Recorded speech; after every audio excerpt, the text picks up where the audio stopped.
I'm now going to give you some of my rock and roll poems. Rock and roll has always had a gigantic impact on my consciousness.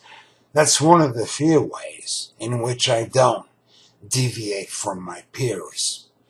Okay, first one. David Godfrey for John Lennon and the Beatles. Copyright 2017.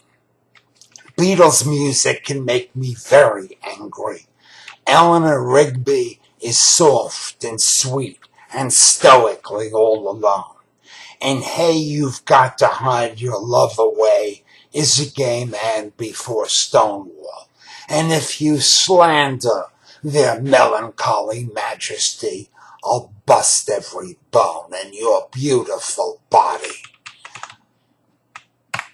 When I listen to Lennon's manifold pronunciations of the word O, so coy, so cute, so coquettishly ensconced in a sergeant's suit of silk, and every sweet syllable was manna mother's milk, a clarion call and antidote to politics, war, and filth. When his sweetness insinuated itself into our legs and loins, we danced to take a chance and fashion our romance. From head, heart, and black coal soul to our thumping groins, we glanced upon the 50s with sarcasm like a lance.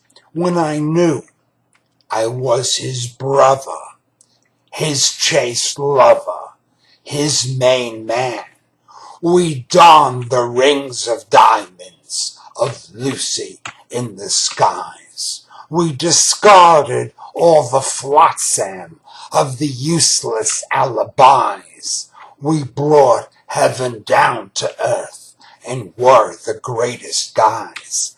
I took an effervescent acid trip to the heart of darkness, marveling in the many transmuted into one, the throngs of loving laughter reduced to utter death, and I am lost and all alone for now and ever after. The second poem, All Hail His Majesty, Little Mickey Jagger, copyright David Godfrey, 2002.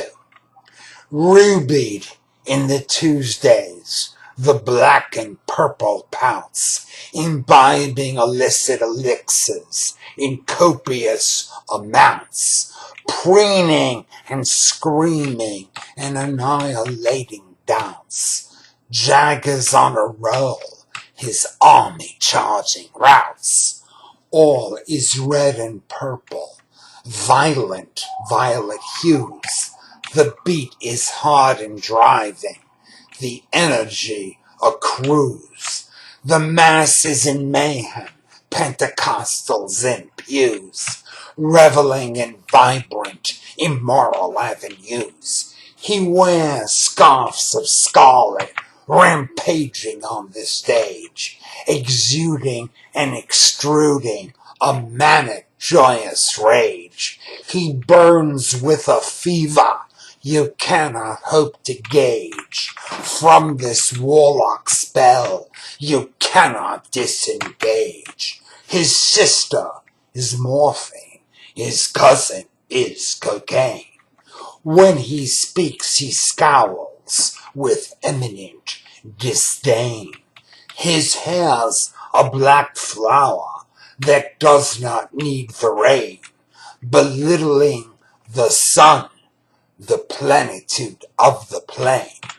His legs come from a cheetah or another feral beast. Velocity and vim are always waxed increased. When he strides, he rises as certainly as yeast. He dances like a shaman, an animistic priest. He has all the grandeur of a brilliant British lord, ruling with arrogance over the galling horde. His breeches are stunning, his form is adored. The teeming teenage girls are mesmerized and floored. His concert is a mass, the guitar is a scepter, the music a liturgy of the adolescent sector, the stereo a prayer book for the pious collector, and Jagger a madman, for a time our Lord and Master. This next one is how rock and roll was more effective than avant-garde poets. Copyright David Gottfried, 2018. Oh, Lennon, oh, Jagger, you held your microphone like a bullhorn at an anti-war rally. Allen Ginsberg thought he'd levitate the Pentagon, and of course, he never came close. But Jagger set a match to gasoline. He raved and ranted with beauty and grace. His muddy waters seemed pristine. He sang of sins without disgrace, and railed and wailed against the king, Lyndon Johnson, apostle of war. His poisoned darts knew how to sting and savage and ravage a beastly boar. Lenin was Lenin, love and peace. He brandished a guitar and felled the state, and I will never ever cease to wail before his wilted estate. And Lenin sang an ode to Marx, the brothers, the wit, the welcome love. His poems contrived of whims and larks, his profundities no heaven above. They live forever in our minds like Whitehead's immortality. Their clarion call always reminds rebel and rage at tyranny. I stuttered and stumbled at a few points in this poem, and that's probably because I really have to edit this poem. I really have a few of these lines are very far from perfect. I mean, that last line, rebel and rage at tyranny, that's like practically a cliche. So I gotta work it. The next one is also probably needs some work, but it's got some damn good segments in here, so I'll give it to you anyways. It's copyright David Gottfried, 2018. It's only rock and roll, but I like it. I don't know chords, but composers are my lords. Sound waves pierce my floorboards. Damn the music I abhor. I hear the colors touch the timbre. A wailing voice is Morse but meeker. The highest note is a violet flicker, a stunning, savage, strange elixir. A husky voice is bark on branch, blood law stopped, surely stanched.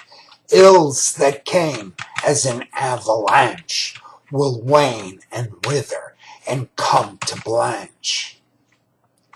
In this oral habitat where divine transmutes to living fact, a singer's a savior without a tract. The metaphor is true and so exact. From the medieval dark deep dirge to the Puritans' luckless purge, there's been an overarching urge to wield the sound and sing and surge. The guitar weeps, as Harrison said, and in my mind, he's never dead. Shout out silence, stuff of dread, the songs reverberate in my head. Thank you and goodbye.